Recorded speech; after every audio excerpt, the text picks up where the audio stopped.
back in the past. Come now to our Thursday afternoon study at 3 o'clock. This is number 28 in our series for this week here at the Arkansas camp meeting, 1981. I want to move on now in the experience of Jeremiah to some of the later events in his life. Someone today made the observation to me that there is a kind of a repeating of the main fundamentals of our message during this camp meeting.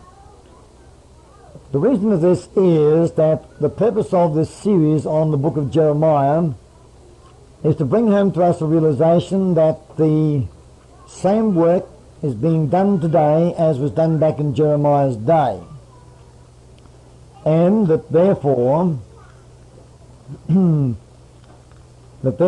we are showing how what Jeremiah taught is being taught today. In other words, back there he taught the Sabbath rest principles, we teach the same. Back there he taught the character of God, we teach the same.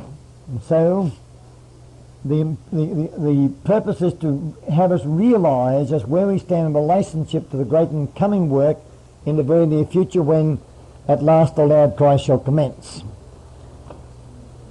Now, one important feature of the work of Jeremiah was his contest with false prophets, and especially when the captivity was being developed by King Nebuchadnezzar, and God was giving Jeremiah some very important messages in regard to how they should relate themselves to their captors. These false prophets then became very active under Satan's direction and power. I want to read about them now in the book Prophets and Kings, page 440 and page 441, and let's see how Jeremiah dealt with these, and then we'll move into an investigation of some of the false teachings which we can expect to encounter as we move into the last great struggle. As you know, of course, King Nebuchadnezzar came against the Israelites several times.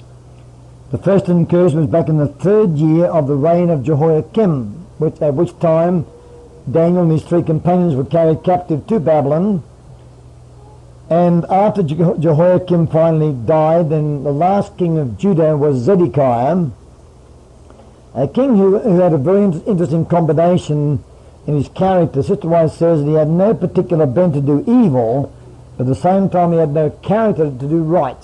And so it's kind of one of those wishy-washy men who knew what he ought to do but didn't have the courage to do it, and allowed the princes and people to exercise authority over him and to prevent him from standing out and rejecting the counsels of the ungodly princes.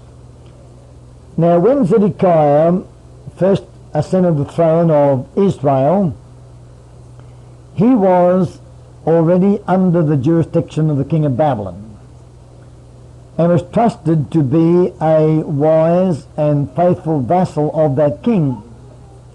As we read now on page 440 of the book Prophets and Kings, Zedekiah at the beginning of his reign was trusted fully by the king of Babylon, and had as a tried counselor the prophet Jeremiah. By pursuing an honourable course toward the Babylonians, and by paying heed to the messages from the Lord through Jeremiah, he could have kept the respect of many in high authority and have had opportunity to communicate to them a knowledge of the true God. Thus, the captive exiles already in Babylon would have been placed on vantage ground and granted many liberties. The name of God would have been honoured far and wide, and those that remained in the land of Judah would have been spared the terrible calamities that finally came upon them.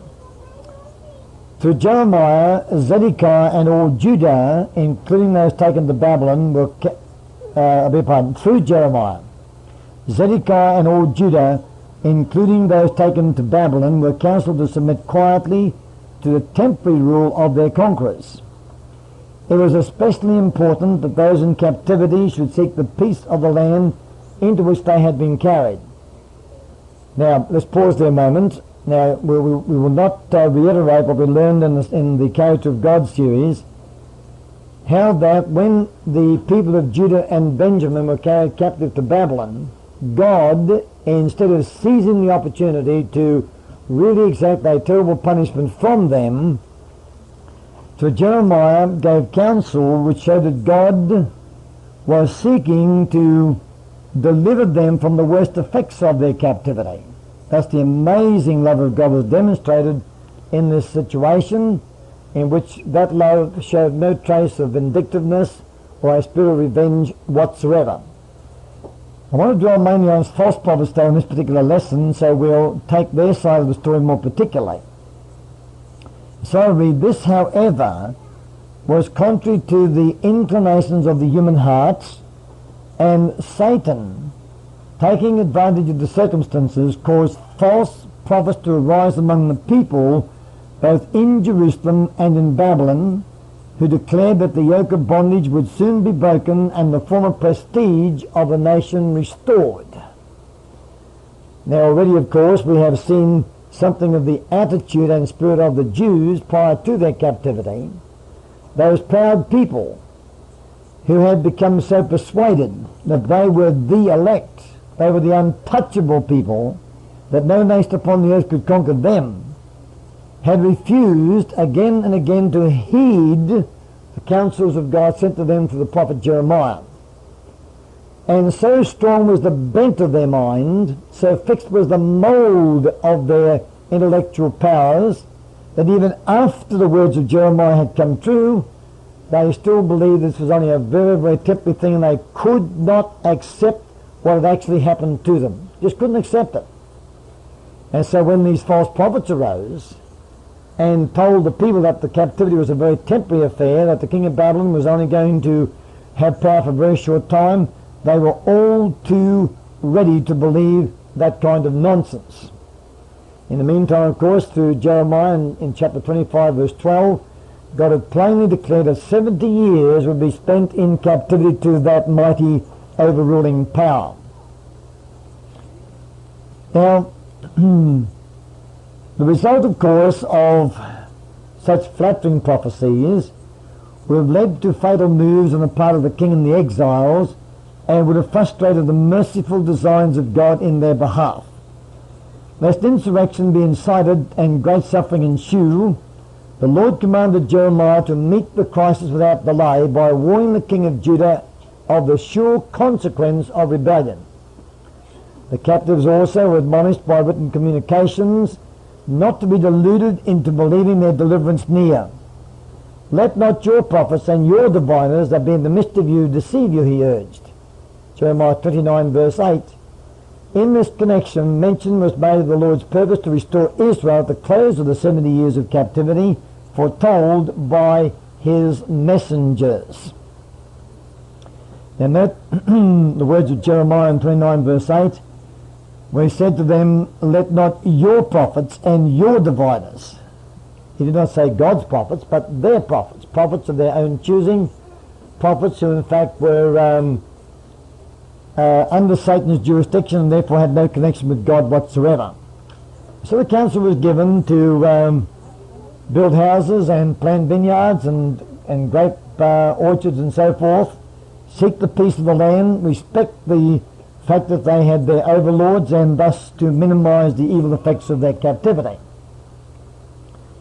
Now page 442, among the false teachers in Babylon were two men who claimed to be holy but whose lives were corrupt.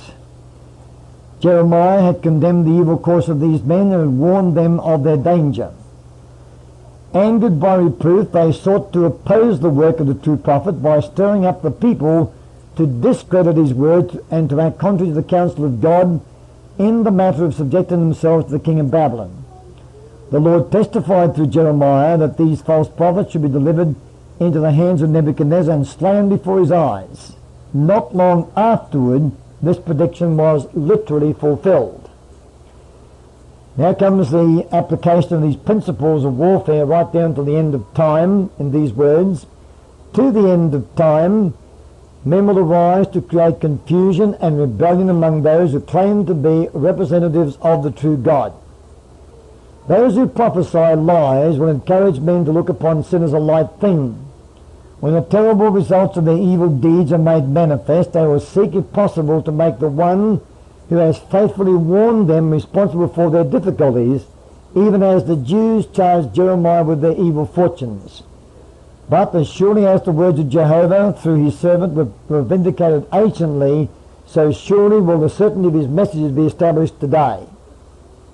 Now let's examine now how it was that Satan's devices perpetrated through these evil men met with such popularity on the part of the people to whom they were given, and why, as far as Jeremiah was concerned, he could not, would not, and did not give any countenance to their ministry whatsoever.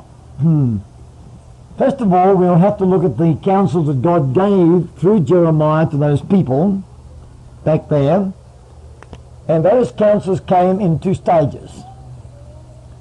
Stage number one was before the actual captivity took place, and we'll put here a date, 606 BC. Now, prior to that time, the counsels of God to his people were to have nothing to do with the Babylonians whatsoever, and to resist them. There was to be resistance, excepting, of course, right down toward the very end when the case was lost. Then came the counsel to submit quietly and to go out to the king. And Jeremiah told the people, as the armies of Nebuchadnezzar surrounded the walls, that those who went out to the king and surrendered themselves would live, whereas those who stayed in the city and resisted would die. But prior to that point of time, there was the admonition to resist the king of Babylon. Basically, of course, not so much by the force of arms, but by thorough repentance and a turning away from those Babylonian principles which have been established amongst them. And there was no talk of their submitting to the Babylonians back here. In other words, while there was still hope for Israel, Jeremiah didn't say, well, go out and become captives of the Babylonians. But after the fall of Jerusalem, or the first captivity was enacted, and now it was clear that Israel, by their refusal to repent, could not be saved from their oppressors, then a different kind of counsel altogether came to the people, and the counsel now was to submit. Now I'd just like to insert here a little comment upon the fact, and this, when I make this statement, usually it certainly raises some eyebrows, because people say, how can he say that? But I'll say it just the same. And what I want to say is that there are certain counsels written in the Spirit of prophecy in the Testament which have no application to us as the people today whatsoever. That raise your eyebrows? Let me make my point now, and you'll pretty soon see what I'm saying. And the same is true of the Bible. In other words, the principle is that God gives certain counsels to meet certain situations.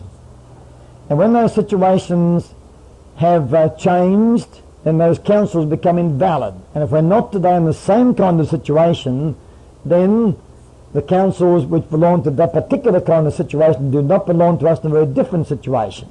For instance, take the Bible to start with.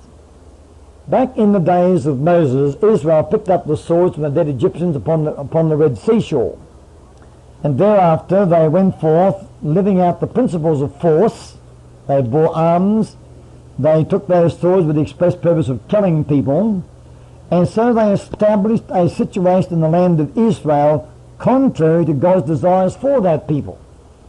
And as we learned in the study of God's character, that God now came to them with counsels and admonitions designed to fit that situation and to minimize the evil effects of what they had chosen to do. And so when God said to them to go out and slay the Amalekites, they were going anyway. He told them how to do it, so they do it mercifully, swiftly, and as painlessly as possible. Now in the Bible, God said, go and slay the Amalekites. Now, do you heed those words and today take a gun and go out and kill Roman Catholics? Of course we don't. In other words, that counsel belonged to that people in that particular situation. Likewise, back in 1863, God, through Sister Wright, counseled the Adventist people to set up a church organizational structure involving presidents, committees, boards of management, and all those kind of things. And you know perfectly well that God has come to us and called us back out of that Babylonian type structure. So when you read many pages in the Testament about what the qualifications the General Conference President should have and how committees should operate and how the voting system should be carried through in the Adventist Church and so forth, do all those pages and pages apply to us today? No, of course they don't. And in view of the clear message God has given to us now on the true medical missionary work, in which God is our personal doctor to us individually, and in view of the very shortness of time, and what about all those counsellors of our sanitariums and hospitals and things like that? They don't apply to us particularly either at the present time. Well, I'm making the point clear now, I hope. And this experience of Jeremiah makes it very clear that God will give one type of counsel in one kind of situation and the opposite counsel in a different kind of situation. Opposite altogether. And we have to be able, with divine illumination, to recognize that principle and to understand just what counsels apply to us in our given situation and which counsels do not apply to us in our given situation. Now, I recognize the fact that some people take advantage of this and use it to reject counsels which they ought to be heeding because it doesn't suit their carnal desires. But we have to endure that kind of problem, as the Lord himself does too. Now, for a person who is in the Seventh-day Adventist Reformed Church, to make a statement like that is to literally be the worst kind of heretic upon the face of the earth. They would judge me in that particular way. But I'm sure you folk understand the simple principle I'm talking about here. Now, when these false prophets arose, then they worked on the principle that the counsels which God gave back here were still applicable in this situation over here. Right? They worked on that principle. And because they worked upon that principle, and because of the spirit of those people, and that was the spirit of rebellion, that was the very spirit which was in them, they had been long practiced in rebellion against the God of heaven. So when they had been practiced in rebellion against Jehovah, then what was their attitude liable to be in regard to the king of Babylon? The same. Any kind of authority over them was rejected by them, whether it be the authority of God, first of all, or the authority of the Babylonians. Now, can you see my point now? Those false prophets completely rejected the counsel of God given to Jeremiah to submit to the king of Babylon, and worked upon the principle that the counsel given back here, not to submit to the king of Babylon, still applied in this situation over here. Can you see that? And of course, the folk with a rebellious spirit in their hearts were only too ready to satisfy their spirit of rebellion by listening to and responding to the messages of those false prophets. Now, to this place Jeremiah, whose messages had never been received anyway, in a position of serious disadvantage? It surely did. It made things very hard for him. Did it appear then that he was actually contradicting his own messages? It surely did. And can't you imagine back there that the enemies of Jeremiah would say, this fellow, he's a two-minded type. Back there he preached so-and-so, now he preaches the opposite. Who can trust him? Can't you see them saying that? And can't you see the people wagging their heads in agreement? And we're going to find likewise that already we have been charged with disbelieving the spirit of prophecy. Already. Our stand, of course, is total separation from the Seventh-day Adventist Church organisation. And folks have come to us and said, you don't believe the spirit of prophecy? Because Sister Wright says the Seventh-day Adventist Church organisation, with the General Conference at its head, is going right through to the end. Where'd you say that?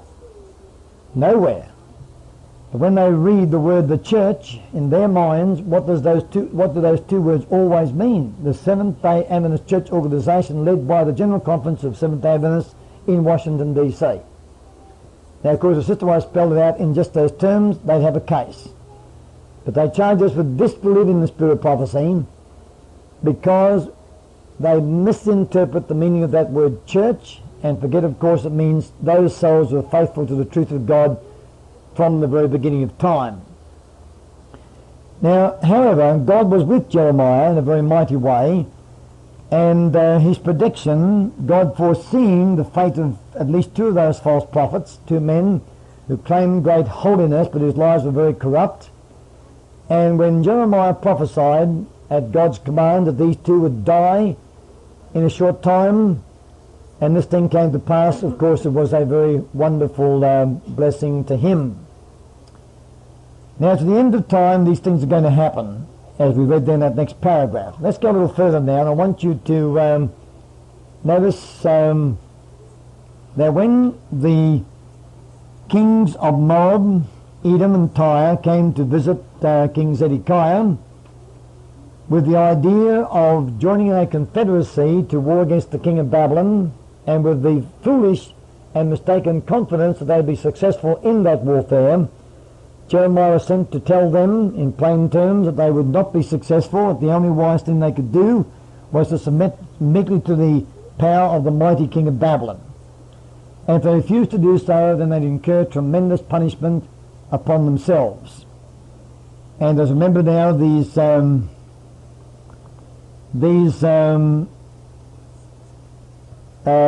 predictions by him were met again by a false prophet.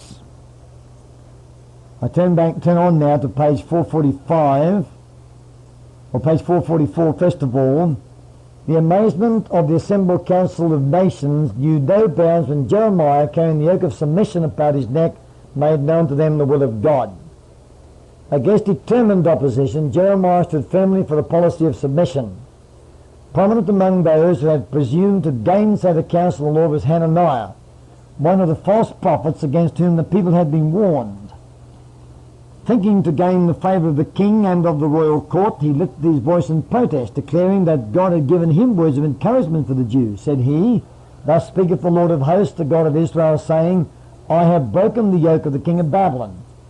Within 2 full years will I bring again into this place all the vessels of the Lord's house that Nebuchadnezzar, king of Babylon, took away from this place, and carried them to Babylon. And I will bring again to this place Jeconiah, the son of Jehoiakim, king of Judah, with all the captives of Judah that went into Babylon, saith the Lord, for I will break the yoke of the king of Babylon."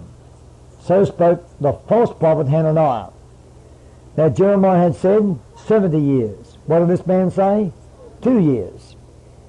Jeremiah, in the presence of the priests and people, earnestly entreated them to submit to the king of Babylon for the time the Lord had specified. He cited the men of Judah to the prophecies of Hosea, Habakkuk, Zephaniah, and others whose messages of reproof and warning had been similar to his own. He referred them to events which had taken place in fulfillment of prophecies of retribution for unrepented sin. In the past, the judgments of God had been visited upon the impenitent and exact fulfillment of his purpose as revealed through his messengers. The prophet which prophesieth of peace, Jeremiah proposed in conclusion, when the word of the prophet shall come to pass, then shall the prophet be known that the Lord hath truly sent him. If Israel chose to run the risk, further developments would effectually decide which was the true prophet. Now, this man Hananiah also died the same year. Jeremiah was given another message and said, he was told to go tell Hananiah, "Thus saith the Lord, thou hast broken the yokes of wood, but thou shalt make for them yokes of iron. But thus saith the Lord of hosts, the God of Israel, I have put a yoke of iron upon the neck of all these nations, and that they may serve Nebuchadnezzar, king of Babylon, and they shall serve him." Then said the prophet Jeremiah unto Hananiah the prophet, "Hear now, Hananiah, the Lord hath not sent thee, but thou makest this people to trust in a lie. Therefore thus saith the Lord, Behold, I will cast thee from off the face of the earth. This year thou shalt die, because thou hast taught rebellion against the Lord." So Hananiah the prophet died the same year in the 7th month. Now you would think, wouldn't you, that when Jeremiah made such exact predictions, and they came so exactly true, and the false prophets died, 3 of them, one after the other, that the people then would say, "Aha, we'd better pull up put the brakes on a little bit and slow down somewhat here and do some rethinking of our position." But it was as if nothing had happened at all. Those folk were so stubborn, so sunken in sin, that no threat of destruction or disaster or danger could change their minds and turn them back into God's way again. Now, having established the fact that false prophets were a real problem back in Jeremiah's day, I want now, and the fact that this will be a problem right down to the end of time, and especially in view of the fact, of course, that Jeremiah's day is a parallel to our own, then what must we expect arising amongst us and around us, even at this very time in this world's history? False prophets or false teachings. Now I want now to examine one particular field in which false prophecy manifests itself, and that is in the health work. I turn to the book, volume 5, page 443, and read a well-known statement once again. Volume 5, page 443. There are many ways of practicing the healing arts, but there is only one way that heaven approves. There are many ways of practicing the healing art, but there is only one way that heaven approves. Now, if there's only one way that heaven approves, who is the author of that one way? Right. Now, what about the many other ways? Satan is the author of them, right? Now, because some of the many other ways recommend themselves and appear to be based upon the Bible and the Spirit of prophecy, well, they are based upon the Bible and the Spirit of prophecy. You know, I have to smile rather sadly now and again when I hear people say, well, that man, I heard him speak, it might even be me or somebody else, and he took everything out of the Bible and Spirit of prophecy. Therefore, he's got to be a man of God. Not necessarily. After all said and done, when Billy Graham stand at the priest, where does it all come from? The Bible. And when the Roman Catholic priests preach their message, for the most part, the Roman Catholic catechisms are taken straight from the Bible. The Douay version, yes, but that's quite a good translation, generally speaking. And when in our own past history various individuals have arisen claiming to have a message contrary to what God has given to us, where they get it from? Exclusively the Bible and the Spirit of prophecy. So Satan is well able to make it appear that his great errors are Bible and Spirit of prophecy based. So there's much more to it than simply coming from those sources. It's a question of how readest thou. And that's why, of course, I stressed the other day that we have the advantage of the presence of Wagner and Jones, who came with a message not of their own devising, but a message from God himself. As the scriptures say in Testimonies to Ministers, page 91, the Lord in his great mercy sent a most precious message to his servants, elders Wagner and Jones. And that message, Sister White was told, was the third angel's message in verity. So if we teach what they taught, then certainly we can't go wrong, can we? Not that we make them gods by any means, but we know that what they brought was the message from God. They were simply the instruments, but the message they brought was the truth. Now then, we want today then to examine the mechanism which makes some of these methods of healing which are practiced by various individuals and organizations so apparently effective. First of all, just let's remind ourselves of the promise or the prediction in Revelation chapter 13, that in these last days fantastic miracles will be wrought by the enemy of souls. Revelation chapter 13, and we'll note in particular verse 14, but first of all verse 11, 12 and 13. And I beheld another beast coming up out of the earth, and he had two horns like a lamb, and he spake as a dragon. And he exerciseth all the power of the first beast before him, and causeth the earth and them which dwell therein to worship the first beast, whose deadly wound was healed. And he doeth great wonders, so that he maketh fire come down from heaven on the earth in the sight of men. And deceiveth them that dwell upon the earth by the means of those miracles, now listen, which he had power to do in the sight of the beast, saying to them that dwelt on the earth that they should make an image to the beast which had the wound by a sword and did live. Now, what is the strong element in that particular verse? Right. That this beast upon the earth has power to work miracles. And in the Great Controversy, page 553, in a comment on this very scripture, these words are written: "No mere impostures are here foretold.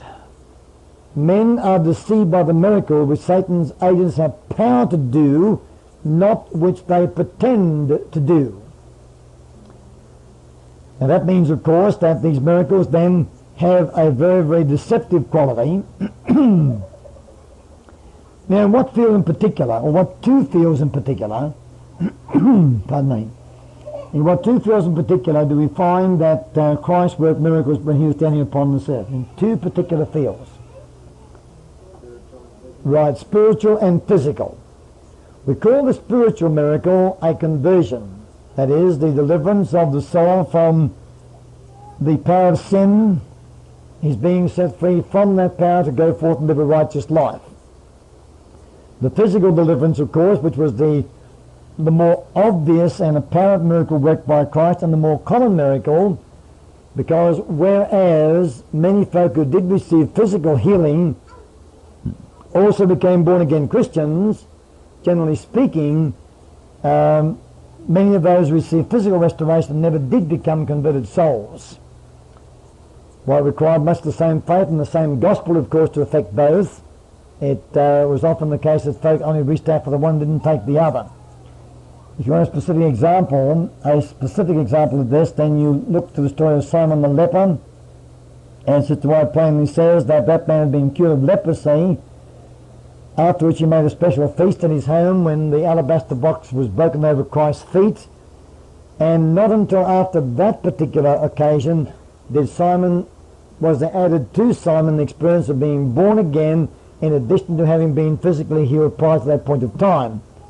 People often ask me the question, was it possible for a person to receive physical healing at the hands of Christ and not be born again? The answer very obviously is yes. It happened many times.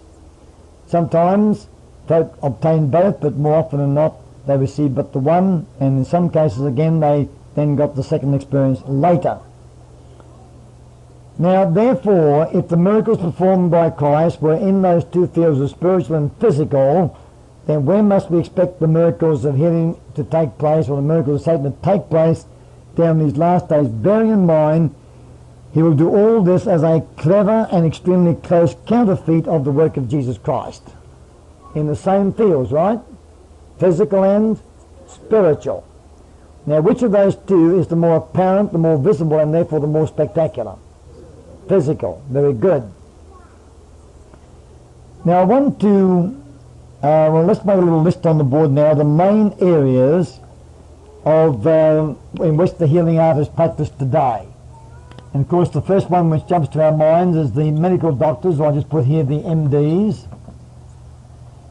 Secondly, we will put down another one which jumps to our minds, and that is the which we call it, I just put the word nature, healing through the powers of nature, which is the world of naturopaths, chiropractors, physiotherapists and such like. And next of all over here we'll put the next main area, and that is faith healing. And I'm referring of course to the faith healing which is found out there in the evangelical world, among Pentecostals, Baptists and so forth. Now those are the three main areas at the moment, but finally of course I'll put it over here as the fourth, but it should be the first and only one really, and that is the true method, the one and only method which heaven approves. That is the one of course that we alone want to have in our midst, and the one that God in turn desires to have in our midst. Now I want to stress a very important point, and that is this: that every one of the practitioners in each of these fields can and do produce some absolutely astonishing results, tremendous results. Somewhere Sister White says that undeniable miracles will be performed right before our very eyes. Now when we come to faith healing, I want to divide the results that they achieve, both of which are quite spectacular, into temporary and, believe it or not, in some cases, permanent restorations from disease and sickness. I haven't had this verified yet, but I have heard of cases where folk have been blind, just as blind as they can be for quite a long period of time, and they went to a faith healer. Their sight was totally restored on a permanent basis. Now I haven't had verification of that, but I have heard reports to that effect, and I don't doubt the possibility. Not for one moment. And we'll examine in a little while as we progress the mechanism or the power which Satan uses to produce these kind of effects. Now, one would wonder, of course, how Satan, through his miracle-working power, could heal a person of blindness, give that person back his or her sight, and that gift then be maintained on a permanent basis for the rest of that person's life, because Satan does not have the power to impart life. And we recognize blindness, of course, to be an element of death in the eye structure. Maybe the optic nerve has been destroyed, or the lens is clouded over, or something has gone wrong to prevent either the transmission of light to the eye or to prevent the signals received by that light to be transported back to the brain. Now one thing, of course, is very clear, and that is Satan does not have the power to give life.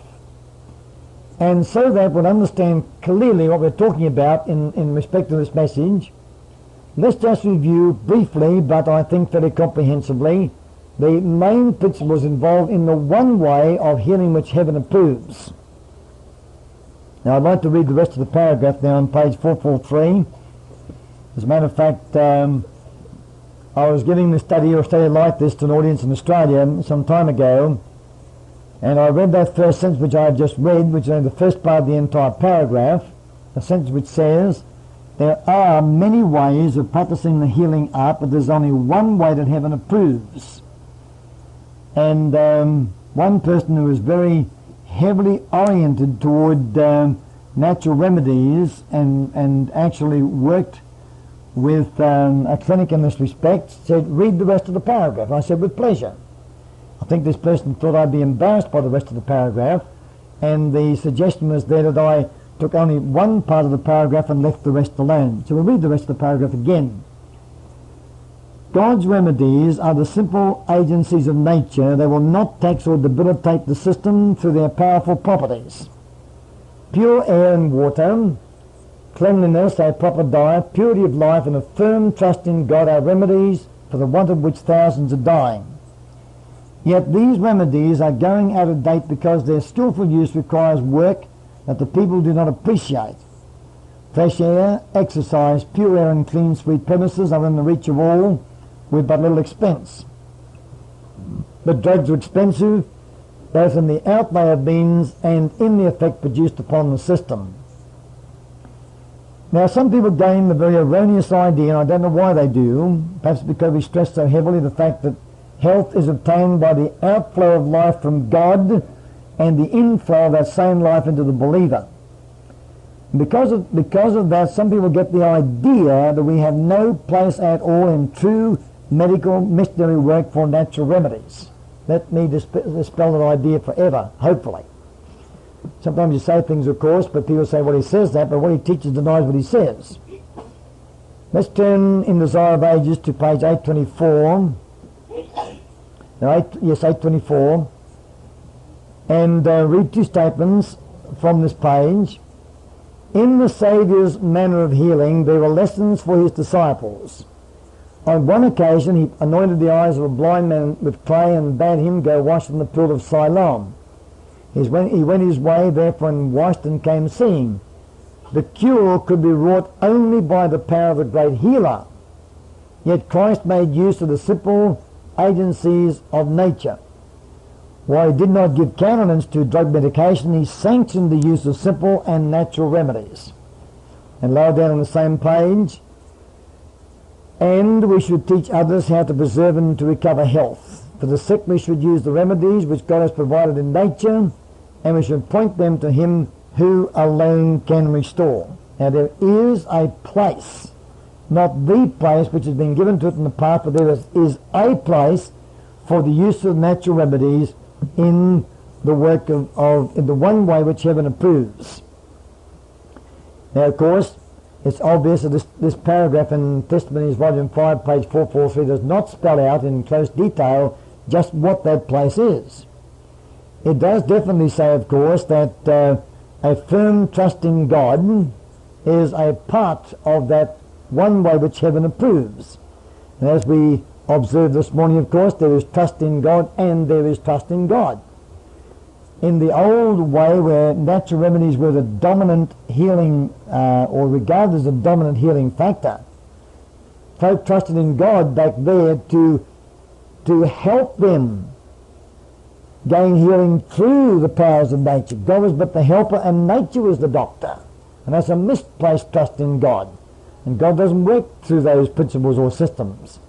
But when God has given His rightful place as the doctor, as you read back in the book of Exodus 15 verse 26, where it says, I am the Lord that healeth thee, or as my preferred translation in the German reads, I am the Lord your doctor. And when God has given His rightful place as the doctor, and natural remedies their rightful place as the aid to the great physician, then we have that one way which heaven approves. Now, nowhere is that one way which heaven approves more clearly spelled out than in Ministry of Healing, page 234 and 244. 234 and 244. And I know of no finer statement, no finer paragraph anywhere in the inspired writings than this one to spell out the true science of healing for body and soul. Now, we just have time to read the paragraph before our time runs out, so we'll read it. But I want you to notice something. I'll read the last sentence first, and I'll read the paragraph after we read the last sentence. And the last sentence says, this, that is what's gone before in the paragraph, is the true science of healing for body and soul, and therefore it is that one way which heaven approves, right? Now, what is that one way? Here it is. There is something better for us to engage in than the control of humanity by humanity. The physician should educate the people to look upon the human to the divine. Instead of teaching the sick to depend upon human beings for the cure of soul and body, he should direct them to the one who can save to the uttermost all who come unto him. He who made man's mind knows what the mind needs. God alone is the one who can heal. Those whose minds and bodies are diseased are to behold in Christ the restorer. Because I live, he says, you shall live also. This is the life we are to present to the sick, telling them that if they have faith in Christ as the restorer, if they cooperate with him, obeying the laws of health, and striving to perfect holiness in his fear, he will impart to them his life. When we present Christ to them in this way, we are imparting a power, a strength that is of value, for it comes from above. This is the true science of healing for body and soul. In our next study period, we'll take that paragraph step by step and examine that true science in detail to get clear in mind just what each of those steps are. And then we'll have a clear picture, of course, in mind of that one way which heaven approves, and we'll then be prepared to examine those other ways which heaven cannot approve and see why and how they can produce such spectacular results. Time now is 10 to 4. Let's plan to come back at, shall we say, 10 past and continue our study period then. 10 past 4, we shall recommence. 243 and 244.